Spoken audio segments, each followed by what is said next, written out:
Hi guys, it's Danielle with Northlawn Flower Farms.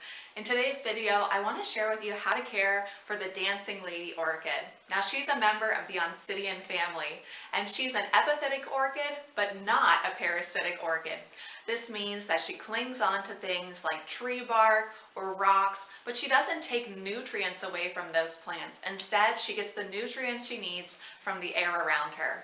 So today, let's talk specifically about how to care for her in the home environment. First up, let's talk about light. The Oncidium orchid family wants bright, indirect sunlight for as many hours as you can give them. So an east, west, or south-facing window is a really great choice. Now, if your south-facing window gets a lot of bright, hot light, you might want to provide the Oncidium with something like a sheer curtain, because we don't want too much direct light on the leaves. That can cause burn.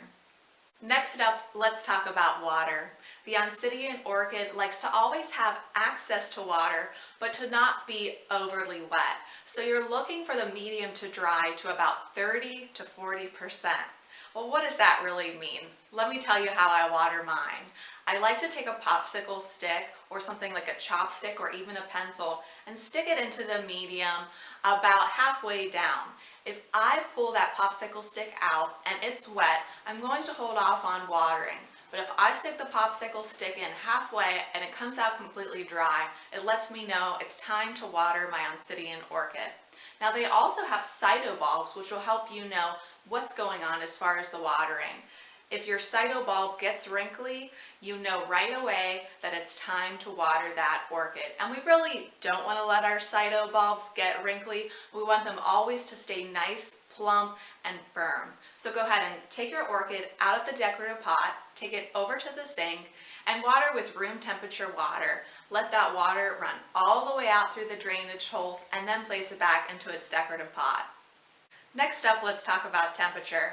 The Oncidium orchid likes a daytime temperature between 65 and 85 degrees Fahrenheit and a nighttime temperature between 55 and 60 degrees Fahrenheit. It's really important to provide a difference in day and nighttime temperatures in order to induce blooming. So it's a good idea to stick them near a window because this type of temperature fluctuation naturally occurs when you place them near a window.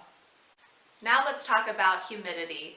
They like relative humidity between 50 and 60% in order to perform the best and put on nice, strong growth for you.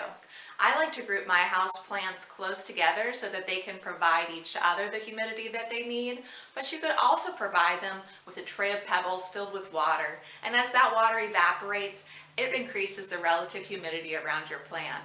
Another idea is to just invest in a humidifier. They're great for all your tropical houseplants. Next up, let's talk about fertilizer. We want to fertilize our orchids about once every 3 weeks with an even 18-18-18 fertilizer. And we want to be sure to dilute our fertilizer to half strength. This is because these orchids in particular have a very delicate root system and we don't want to burn them by over-fertilizing. So always err on the side of caution when using fertilizer with these orchids. Now let's talk about repotting and pruning. It's probably going to need repotted about 2 to 3 years when the medium has broken down to the point of not being able to hold moisture any longer. I like to repot mine in a mixture of about 50% sphagnum moss and 50% fir bark. You don't sometimes always need to bump up the pot size because they do like to be pot bound. You'll just need to take a look at the root system and make that decision for yourself. Now, unlike the Phalaenopsis orchid where we're going to prune the stem back once it's finished blooming, we're not going to do this with the Oncidium orchid family because it's actually going to set buds and bloom on the same stem most of the time. So you want to actually wait until the entire stem has died, until the whole stem is brown. At that point, you know it's dead, it's not going to bloom on that particular stem again, and you can cut it all the way down to the base. Well, there you have all my tips for caring for the Oncidium orchid in your home. I hope these tips were helpful, and I hope if you do find yourself in a position to pick one up, you do it, because they're not hard to care for and they bring so much beauty into the home. Until next time, happy gardening. Bye!